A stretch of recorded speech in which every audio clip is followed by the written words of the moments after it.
Michael, thanks so much for joining us. 8-4 your Cowboys are. Same as the Broncos, same as the Eels, but you're in third spot. Genuinely, honestly, are you surprised with this start? Yeah, they're tracking along okay at the moment, Marty. We've got, I guess, we've been really lucky that we've only had to use 20 players at this point. We had a good run with injury and form and that sort of stuff. So, that always helps. There's a lot of results come from cohesion, continuity, and blokes being familiar with each other and how they play. So that's been a big bonus for us. I think we're coming into a bit of period of attrition now through Origin time. So we're losing 4 guys this week. And potentially more as the series goes on. So, really good test for where the group's at over the next sort of 6 or 8 weeks. At the start of the season, in all honesty, did you think you would start as well as this?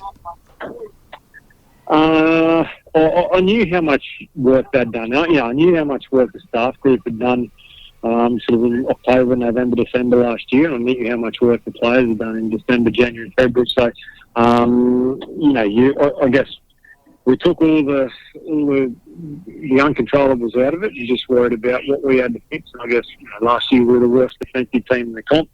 So obviously that had to change, and they worked their asses off over the summer to try and fix that. And to this point, it's sort of going okay. But as I said, it's only halfway through the year, and teams will start to work out what other teams do from this point onwards. So that's the challenge. We've got to evolve again.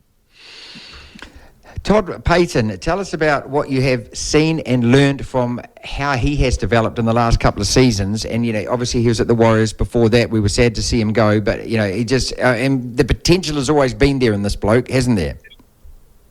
Yeah, Toddy's come through a good school of coaching, had some good coaches when he was fine, and then, did a good apprenticeship until he was under 20s, then, our under 20s, and then back over to the Warriors as an assistant. So, and then interim coach. So it's a pretty fair pathway that he came through. It's given him, I guess, the full spectrum of experience as a coach, from being successful to being not so successful. And I guess last year was, I'm not going to say rock bottom, but there were some tough times that we went through last year with the squad that we had. There was never any doubt in my mind that he was always going to be a successful coach. And as I said, I saw how hard he worked and led this coaching staff group through the summer last year, and very clear on what he wanted and how we were going to achieve it, and they've gone through and done that. So, I guess we've always got to build our squad and make sure that we've got the players there that can execute what he wants to execute, and we'll continue to do that as time goes on.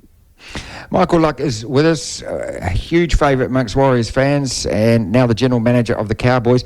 I don't want to talk anything about the Warriors off-field kind of things, but I'm really interested in that, when a team is down like you were last year, and the way that you resurrect that, the way you keep your confidence in your coach, and just the positivity and the mindset of yourself and the club and everything else, because, we don't have to hide what's happening with the Warriors at the moment, but, to me, this is just my stupid opinion, but I think getting rid of Nathan Brown would be bloody ridiculous right now, and I know there are a lot of whispers around, Michael, but, at some stage you've got to pull the handbrake up, don't you, and you've got to go, okay, if we believe in this, we've got to give it the time to actually get it right. Is that right? Yeah, you're right, mate.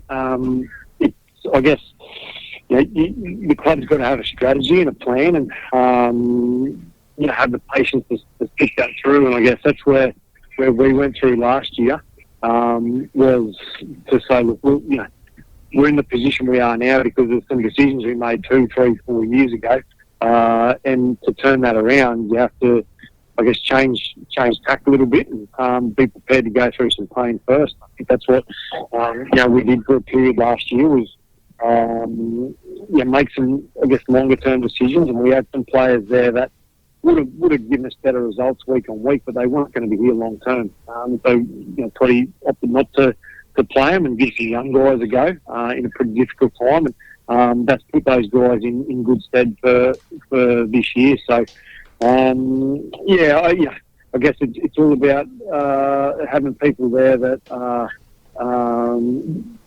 first of all, I guess, strategic enough to know where you want to go, and then having the backing of your owner or your board or whoever the decision makers are to say, right, we're prepared to sit through this as long as there's an end point that we've got to get to. So, I guess, as I said, we're concentrating on ourselves, and we know we've still got a lot of work to do. Last Friday night we went as one of the form teams in the comp down to Penrith, and they made pretty short work of us. So that's how far we are away still from being near those top 2 or 3 or 4 teams. And we know that we've got a plan in place to try and bridge that gap. Also, I don't know how to say this in the right way, but you've taken players that other clubs have decided they didn't want anymore. Peter Hiku, Jermaine Tono-Brown from the Warriors, Chad Townsend's come on board, Tom Dearden's come on board, and these guys are absolutely sparkling at the moment. So what is that in 2 parts? First you have to identify and say, hey, look, we still believe in this player. We can actually do something to kickstart this career. How does that happen? I guess it's about looking at what our roster didn't have last year. We had these wonderfully talented young guys who it's a privilege for me to be involved with some of these kids that we've got day after day.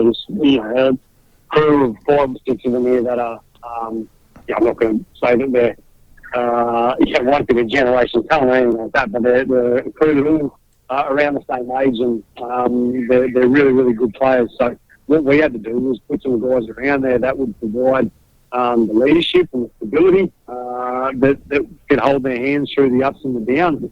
The 2 guys you said at the start, Chad Townsend and Peter Hiku, we went and talked to both of those guys, and we were looking at the additions we need to make, and we walked away from those meetings. And, when I watched Chad and Toddy for the first time they met, I walked away and said to Toddy, it's like having a assistant coach. But they talked for an hour about tactics and game plan strategy. And we walked away from that meeting, he was one piece of the puzzle. And then on the outside back, so we've got these kids like Hamaso Tabu today, Murray Kaulangi, Val Holmes is a good player, but I guess Val was an organiser. He's not in his career where he can be really influential. So we knew Peter Hiku could, from Toddy's experience with him, my experience with him, and we got him up here, and both those guys have been wonderful for our team. Just true professionals. They understand what it takes to get up on a Saturday night to play their best footy, and just showing our young guys how to do that.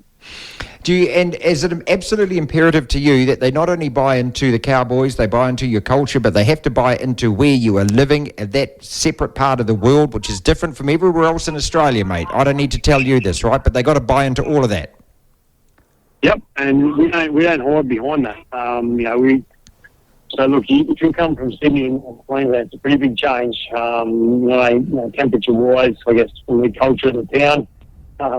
The whole thing, I guess, we just say a federal election here 2 weekends ago, and it's very, very different scene from being in inner city Sydney to regional North Queensland, just from a total attitude point of view. So we don't hide behind that. So if you want to come and live up here, you've got to be all in.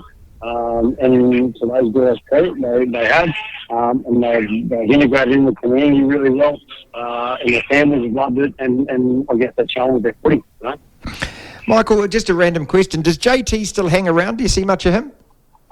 Oh, not really, mate. We did over the pre-season. He's pretty busy. He's got his commentary gigs, and then he's got his fingers in a couple other pies, business-wise as well. So whenever he's in town, he sticks his head in and says hello. But he's a pretty busy guy at the moment.